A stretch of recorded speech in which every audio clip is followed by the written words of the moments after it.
So once we get his great spirit combined with knowledge of that's God in place, now watch the progression of the elements of the gospel that Ammon's going to teach to him. So you'll notice in verse 36, when Ammon had said these words, he began at the creation of the world. He begins at the beginning. There's God. Now we go to the creation of Adam, all things concerning the fall of man. Then he opens up the Holy Scriptures and shows everything that had happened down to the time that Father Lehi left Jerusalem. That doesn't end there. Verse 37, we open up the Scriptures that Nephi brought and talk about the journeyings through the wilderness and coming to the Promised Land. And then verse 39, we finish with the plan of redemption.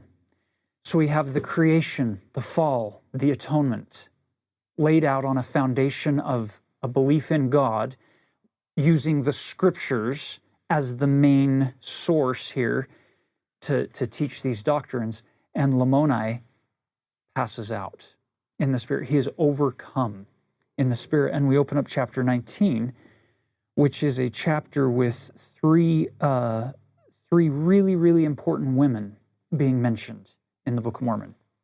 So first, after 2 days, King Lamoni's wife calls in Ammon to say, should I bury him? Ammon says to her, don't bury him, because he is going to rise tomorrow.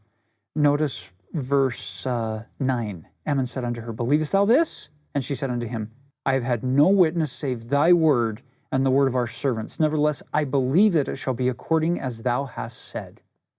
At which point Ammon has this reflective moment where he says, blessed art thou because of thy exceeding faith.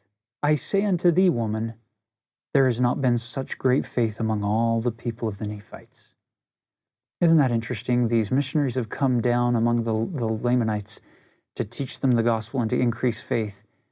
And now he meets this woman and he says, I haven't found that much faith even among all the people of the Nephites. So she sat there by his bed that whole day and that night, and he rose according to the words of Ammon in verse 12. And he stretched forth his hand unto the woman, his wife, and he said, blessed be the name of God, and blessed art thou.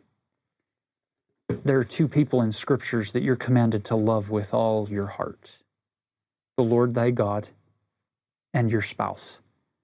I love the fact that in verse 12, you get both of those mentioned right as Lamoni is waking up from this incredible experience that he's had in the Spirit for 3 days. And the two people that he blesses first and foremost, God and his wife. I think there's something powerful there.